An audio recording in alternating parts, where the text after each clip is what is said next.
বাইরে এত ক্রিস্পি ভেতরে নরম আলু, পালং শাকে এমন মজার কিছু বানিয়েছো কখনো?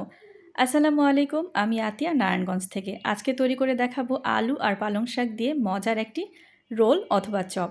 প্রথমে আমি একটা বেসনের গোলা তৈরি করে নিচ্ছি। তার জন্য এখানে আমি নিয়েছি 4 টেবিল চামচের মতো বেসন, তার সাথে দিয়ে দিচ্ছি 3 টেবিল চামচ পরিমাণ চালের গুঁড়া ক্রিস্পি করার জন্য। এখন দিয়ে দিচ্ছি পরিমাণ মতো লবণ, তার সাথে দিয়ে দিব ঝালের জন্য লাল মরিচের গুঁড়া দিয়েছি হাফ চা চামচ পরিমাণ, হলুদের গুঁড়া দিয়েছি কোয়ার্টার চা চামচ পরিমাণ, ধনে গুঁড়া দিয়ে দিচ্ছি হাফ চা চামচ পরিমাণ। এবার শুকনো উপকরণগুলো ভালো মতো একটু নেড়েচেড়ে মিশিয়ে নিচ্ছি। প্রথম অবস্থায় আমি চামচ দিয়ে মিশিয়ে নিচ্ছি।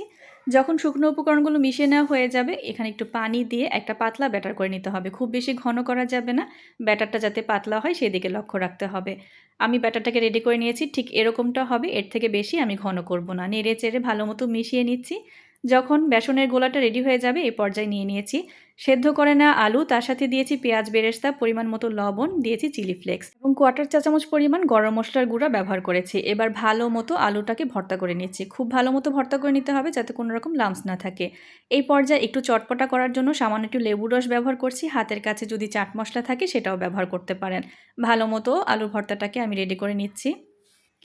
আলুর ভর্তাটা যখন এভাবে রেডি করে নেওয়া হয়ে যাবে, হাতের সাহায্যে এভাবে ছোট ছোট করে নিয়ে রোল আকারে তৈরি করে নিচ্ছি। একটু দেখে বুঝে নেবেন আমি কিভাবে করছি। খুবই সামান্য পরিমাণ আলুর মিশ্রণ নিয়ে হাতের সাহায্যে এভাবে একটু লম্বা করে রোলগুলো রেডি করে নেব। একে একে সবগুলো রোল আমি রেডি করে নিচ্ছি, এতে করে পরবর্তী কাজ করতে সুবিধা হবে। একে একে সবগুলো রোল রেডি করে নেওয়া হয়ে গেছে। দেখুন, ঠিক ছোট ছোট এরকম একটা রোলের মতো হয়েছে। এটাকে আমি সাইডে রেখে দিচ্ছি। আর এখানে নিয়েছি আমি কিছু পালং শাক। পালং শাকের পাতার অংশটা শুধু ব্যবহার করব। আর এই পালং শাকগুলোকে ভালো মতো ধুয়ে পরিষ্কার করে লবণ পানিতে কিছুক্ষণ ভিজিয়ে রেখেছিলাম।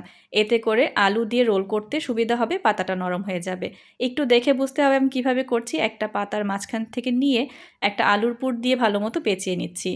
এটা আসলে বলে বোঝানোর মতো না, এটা নিজের মতো করে পেঁচিয়ে নেবেন। আরও একটা দেখিয়ে দিচ্ছি যাতে বুঝতে সুবিধা হয়। ঠিক এভাবে আলুর মিশ্রণটা ভেতরে দিয়ে রোল করে নেব। সবগুলো এভাবে একে একে আমি রেডি করে নিচ্ছি। দেখুন এখনই দেখতে কতটা সুন্দর লাগছে। সবগুলো এভাবে রেডি করে নেওয়া হয়ে গেছে। এবার চুলায় আগে থেকে আমি প্যান বসিয়ে দিয়েছি রোলগুলোকে ভাজার জন্য। এখানে যে বেসনের গোলাটা রেডি করেছিলাম এখানে দিয়ে দিচ্ছি কোয়ার্টার চা চামচ পরিমাণ বেকিং পাউডার, এতে করে খুব ক্রিস্পি হবে। আর দিয়ে দিচ্ছি সামান্য একটু গরম তেল। এবার ভালো মতো নেড়েচেড়ে মিশিয়ে নিচ্ছি এবং আগে থেকে যেই পালং আলুর রোলটা তৈরি করে রেখেছিলাম সেটা একটা একটা করে বেসনের গোলায় ডিপ করে গরম তেলে ছেড়ে দিচ্ছি। চুলার আঁচটাকে রেখেছি মিডিয়াম হিটে, খুব বেশি হাই হিটে রাখা যাবে না, তাহলে বাইরের পাতার অংশটা পুড়ে যাবে, ক্রিস্পি হবে না। চুলার আঁচটা মিডিয়াম রেখেই ভেজে নিতে হবে। তেলটা গরম হওয়ার পর একে একে সবগুলো ছেড়ে দিচ্ছি। যখন এক পাশটা হয়ে যাবে অপর পাশটা উল্টে পাল্টে দিচ্ছি। দেখুন কত সুন্দর রোলটা সেট হয়ে গেছে, পাতাটা কিন্তু একটুও খুলে আসেনি। আর বেসনের গোলাটা অবশ্যই লক্ষ্য রাখতে হবে যাতে খুব বেশি ভারী না হয়ে যায়। একটু পাতলা করেই বেসনের গোলাটা গুলে নিতে হবে, এতে করে রোলগুলো খুব বেশি ক্রিস্পি হবে, খেতে ভালো লাগবে। এভাবে একটু সময় নিয়ে ভেজে নিয়েছি। আমি প্রায় 4 মিনিটের মতো সময় নিয়ে উল্টে পাল্টে ভেজে নিয়েছি, সুন্দর একটা কালার আসা পর্যন্ত এবং ক্রিস্পি হওয়া পর্যন্ত। সবগুলো তুলে নিচ্ছি একটা টিস্যু পেপারের উপর, এতে করে এক্সট্রা তেলটা ঝরে যাবে। এবার একে একে সবগুলো ভেজে সুন্দরভাবে সসের সাথে সাজিয়ে পরিবেশন করছি। দেখুন কতটা লোভনীয় হয়েছে, আর দেখতেই বোঝা যাচ্ছে অনেকটা ক্রিস্পি হয়েছে। তৈরি হয়ে গেল আমার মজাদার আলু পালংয়ের ক্রিস্পি রোল। আমি একটু ভেঙে দেখাচ্ছি, দেখুন ভেতরে কতটা সুন্দর হয়েছে আর বাইরের অংশটা কতটা ক্রিস্পি হয়েছে। আমার আজকের রেসিপি যদি ভালো লেগে থাকে, সবার কাছে অনুরোধ থাকবে যারা ফেসবুক থেকে দেখছেন তারা আমার পেজটি লাইক, কমেন্ট এবং ফলো দিয়ে পাশে থাকবেন। যারা ইউটিউব চ্যানেল থেকে দেখছেন চ্যানেলটি সাবস্ক্রাইব করে আমাকে অনুপ্রেরণা যোগাবেন। ভিডিওটি ভালো লাগলে ফ্রেন্ডস এবং ফ্যামিলির সাথে শেয়ার করে রাখতে পারেন। রেসিপি যাতে হারিয়ে না যায় সেক্ষেত্রে সেভ করে রাখতে পারেন। আজ এই পর্যন্তই, সবাই ভালো থাকবেন, সুস্থ থাকবেন। আল্লাহ হাফেজ।